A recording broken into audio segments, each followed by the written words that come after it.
ভাড়াটা আসলেন, ভাড়া দেবেন না? বেটা তুই আমার চেনোস? হ্যাঁ, তুই আমার কাছে ভাড়া চাস? তুই আমার চেনোস? আপনি আসছেন, ভাড়া দিবেন না? আবার কথা কয়, আবার কথা বাড়ায়। আমরা গরিব মানুষ মামা, আমাদের তুই আমার চেনোস? আমি এই ওয়ার্ডের নেতা, সভাপতি। তুই যদি ভাড়া চাস, এরপর থেকে তুই এই রোড দিয়ে চালাইলে কিন্তু তোর কাছে তো আমি নেবো, খাজনা নেবো, কয়ে দিলাম একেবারে। কথা কবি না। তুই চেনোস আমারে? তুই আমার কাছে ভাড়া চাস? সাহস কত বড়! মামা কি করতেছেন মামা? আমি গরিব মানুষ, এই ভ্যানটা ভাড়া চালাই। আপনার কাছে ভাড়া মাইরা 2টা টাকা নিয়ে ডাল চাল কিনে মনে করেন এটা বউ বাচ্চা নিয়ে খাই। আপনারা যদি ভাড়া মাইরে যান আমরা চলবো কেমবালে? তুই চলবি কেমনে হেঁটে? আমি কয়ে দেবো বেড়া। কি হয়েছে?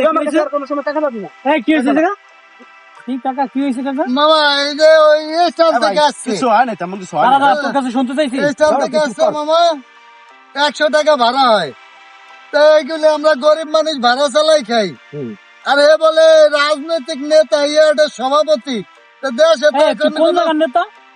ভাই কিছু হয় না ভাই, কোন জায়গার কিছু হয় নেতা? না ভাই। এই বেটা তুই কোন জায়গার নেতা? এই কথা এই বেটা তোর ওই দিনে দেখছি অফিসের স্যান্ডেল টোকাই, তুই আবার কোন জায়গার নেতা হইছিস? টাকা দে, টাকা দে, টাকা দে, টাকা দে। দেশে কোনো সরকারই নাই নেতা হইছে, ওই দিনে দেখছি অফিসের স্যান্ডেল টোকাইছো, নেতা হইছে। নেতা আমি ছুটাই পেলাম, এই সমস্ত জিনিস চলবে না, আর চলবে না। যাও সোজাসুজি বাড়ি যাও। টাকা জান, আপনি জান। কাকা যান কাকা, এরকম নেতা ধন্যবাদ দেখলে মামা। প্রতিহত করবেন, ভয় না পাবেন না। মামা, আমরা তো গরিব মানুষ মামা। আগের বাংলাদেশ নাই, এখন নতুন বাংলাদেশ। ঠিক আছে মামা।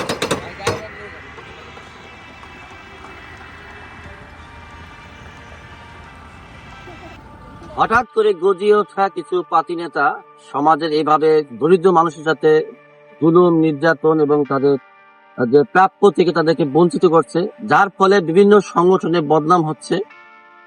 এলাকার যারা সচেতন মানুষ রয়েছেন তাদের উচিত এগিয়ে আসা, এই যে ধরনের যা হচ্ছে সমাজের এই অন্যায়কে প্রতিহত করা। সকলে মিলে যখন একসাথে প্রতিহত করা হবে, তখনই সমাজে ন্যায় বিচার প্রতিষ্ঠা হবে এবং সুস্থ সমাজ নির্মাণে আমাদের নতুন বাংলাদেশে এগিয়ে যাবে।